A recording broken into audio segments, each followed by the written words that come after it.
Let's talk condo policy.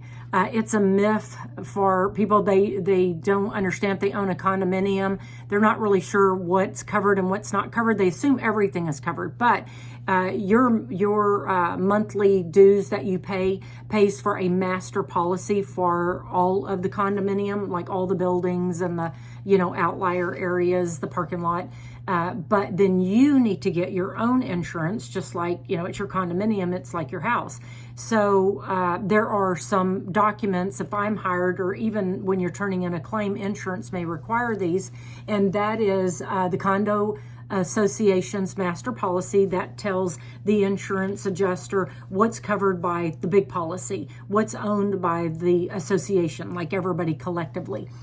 Second, they will ask you for the bylaws. The bylaws tell the adjuster and the insurance company, what do you own? Do you own studs in? Do you own drywall in? Are your windows on you? Are they on the association? Those are all really important. Is your balcony yours? Maybe the balcony's going out the front, down the stairs. That's clearly probably going to be the association, but some condos have balconies, second floor balconies or ground floor balconies, and sometimes they have railing. So is that covered under, is that your responsibility, or is it the condo's owners association responsibility? And a lot of times it is the condo owner's responsibility because, the associations, because they want them to look the same. They don't want you to have a say on what color your door gets painted. They don't want you to have a say on your windows, like if you decided to change them out.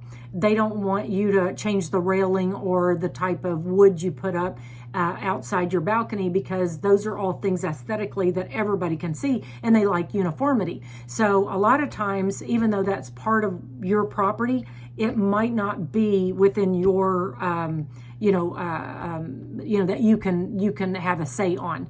So they'll override you on that, which means if they override you on it, even though you have to maintain it, they have final say on how it gets replaced and what it looks like and how it gets painted, those types of things.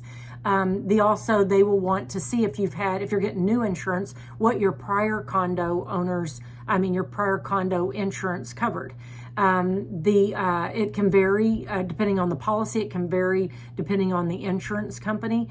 In general, they'll cover the interior of the unit, including the walls and the floors and the ceilings, and your personal property. You have to have that. It will cover furniture, appliances, electronics, if your policy has that, because, you could just say, no, I'm not covering that part of it, because maybe it's a rental and that a tenant is bringing in their own furniture, so I don't need any furniture, and the appliances would probably be part of that dwelling. In terms of like I said, studs in, sheetrock in, that makes a big deal, because studs in would probably include the insulation, versus drywall in does not include the studs or the insulation. So just say, for instance, the AC leaked, further up and it dripped down.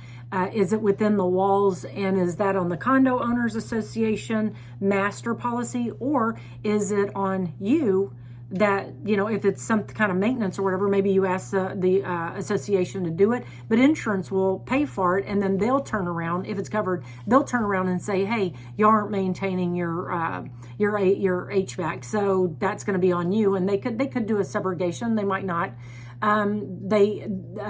These policies do not cover wear and tear or lack of maintenance.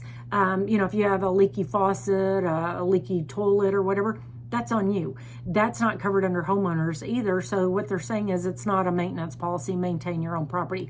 But keep in mind the coverage may be limited to certain types of damage and perils, such as fire or theft or water damage. Again, if you are a landlord, vandalism may not be covered under that. If somebody comes in and just tears everything up, you really need to know. It's important for you to review your policy carefully and to really understand what it's providing. But most importantly, you need to let your agent know what are your intentions. Is it going to be a VRBO, an Airbnb? You're renting it out to someone else. This is really an investment property, or you're actually living there. Those all make a big difference on the type of coverage. You might want to add things, take things away. But I just wanted to clear up condo policy. Some people don't even think about it. Some people have condos and don't even know. Stay safe and be prepared.